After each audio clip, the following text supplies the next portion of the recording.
Okay, I guess we'll call to order. Let's take a moment to acknowledge that this meeting is being held in the traditional territory of our friends and our neighbors and our Treaty 8 partners of the Fort Knox First Nation, as well as the Prophet River First Nation.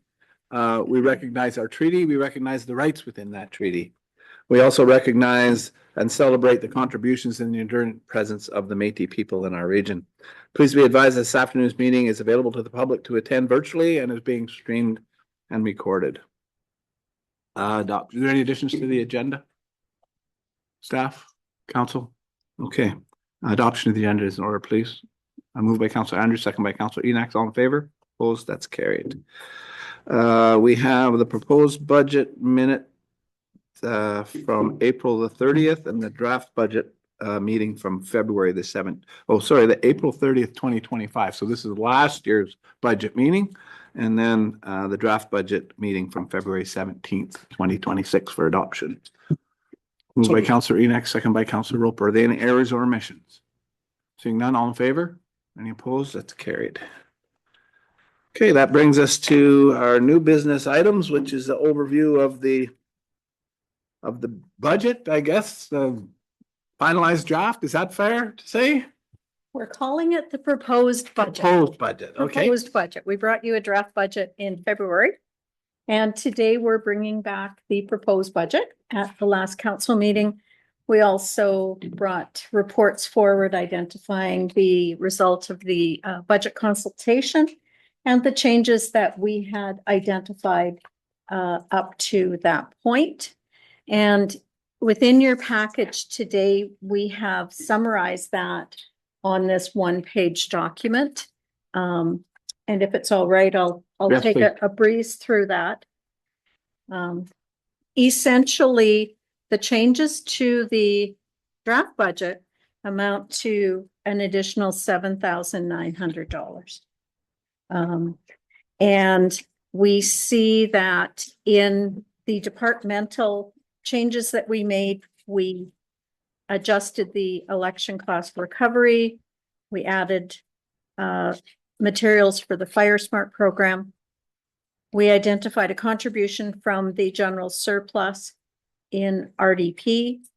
We've added the every 5-year pest management plan and a few dollars for janitorial costs. So that basically makes up the $7,900.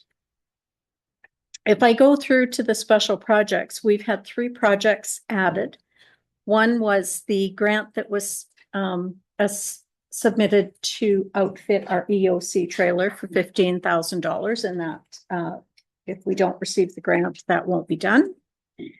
We also had 2 projects added, age-friendly communities and the development application procedure as a result of grant applications that were endorsed by council. And we had minor adjustments to the carry forward amounts for the wildfire mitigation and Fire Smart activities and the groundwater monitoring wells.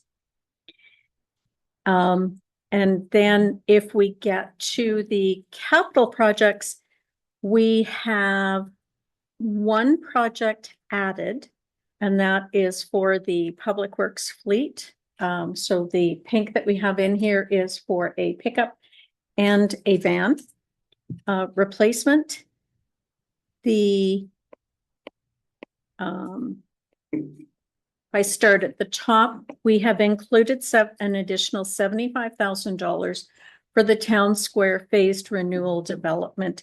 That was a result of the opportunity that we had when the ceiling upstairs, when the tiles were open, for us to deal with HVAC balancing. So we've added the $75,000 to that, and it's coming out of reserve funds. The accessible parking installation, we actually increased the scope of that project as a result of grant monies that we've received confirmation on. And we'll be taking a bit less than anticipated out of our general surplus. We've also decreased the cost for Birch Drive and 56th Street renewal and the asphalt on the roads renewal as well as the Riverwell to Booster Station line replacement. And those decreases fell into line as we awarded contracts. 2 meetings ago, we were able to understand that the price for those projects is lower as a result of successful tenders. What did I miss in there? We acknowledged at the February budget meeting that the amount for the plow truck was incorrect, so we fixed that. And then the last one that we have on there is the water treatment plant common filter header design and construction. And that has seen an increase in the scope. So we've updated the pink. And we understand that council at the council meeting last week had requested an explanation for that change, which Josh will be able to do for us once we get there. We have, in our grants to groups, we were able to approve those groups that were brought forward. We're able to refine the budget. So we started off with an estimate of $1 million. When all of the applications came in, we bumped that to $1,116,000, something like that. We were able to bring it back down to the $1 million based on the grants that were approved and our estimates for this year. So all of those take in the changes that we're presenting to you within this proposed budget. So having run through that very quickly, is any questions? Or I think we've already talked about it at the table. And then I guess at this point, the question is, how would council like us to go through the budget? I'm comfortable with it. So I'm comfortable with the way it sits. We've had several meetings now. I think each change that we asked for or question that we had was asked for. Each change we were looking for was accepted. I think we went through the grants to community groups fairly well. I think we're sitting in a comfortable place there. So I'm comfortable moving it forward. I don't need any more explanation, but I'd certainly open it up to the rest of council. If they've got any questions or anything they... with the exception of the information for the common header. Yep. Okay. Josh is here to talk about that. I was just gonna agree with the mayor. I think the information is well presented. And I feel like we're ready to proceed. Yeah. So are you talking about not going through section by section, but just voting on it as a whole? Or moving it forward. I don't know if there's resolutions that staff is looking for us, but I'm comfortable with it. So without any further explanation, unless you've got some questions. I only have 2 stickies. Okay. But they're way down. They're way down. Yeah. They're way down. So I don't know if we're just gonna do it. I think just go to your questions and. Absolutely. So under tab 10, the Northeast BC Tourism Marketing Consortium, it was $6,000. So part of the project is the development of strategic digital media campaigns and organic social media engagement. So I'm just wondering, given the history that we have had in 2026 with this organization, I believe we are still waiting for a reply back as to what their procurement policies are going to be, because they don't use BC bid. So I'm just wanting to ensure that the $6,000 that we are contributing to this project, that businesses in the Northern Rockies will have an opportunity to bid on anything that they put out. And having not heard back from them as to whether they were updating their procurement policies and procedures. I think, does everybody remember what happened? Yeah, okay. So that was my question with that one, not necessarily against the $6,000, but I would like some sort of assurance that we are going to get an answer back from this organization. So I have a question about, to you, Yep. and maybe everybody else, whether those are the two same organizations. What One is the opinion tourism is it a consortium. different one? I think one is a consortium that we belong to and the other is BC Tourism, that they were the ones who didn't procure the signs, in our view, properly. I just wonder if it's two, if those are They're different. not the same ones? They don't have any connection? Mm-hmm, Yeah. yeah. Okay, well, then that takes care of that one. Okay. And then my only other one was around the Nanda Bridge. I don't really have a question. I have maybe a concern as to spending $600,000. Do we have a plan as to what that bridge is going to look like in the future? Like, there has been some conversation as to, is this going to be the end of it, or is this going to be an ongoing contribution that the NRM is going to have to make? So we're still doing work in the background, and Josh can fill in some blanks here if need be regarding the scope of work and what needs to be done with this particular at this point in time. So Josh has been working, Public Works has been working with the original engineer going back when the bridge was acquired to do a follow-up inspection just to confirm, because there's questions getting asked, does it need to occur this year? Can it be delayed?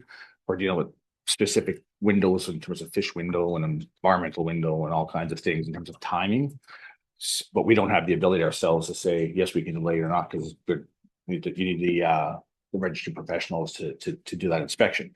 So that's to get past this piece, because we're looking at also some synergies. You're working with TRAC, with the Toad residents, in terms of what can they help with or assist with in terms of equipment and whatnot. And so there's a bunch of things that we're still working on in the background.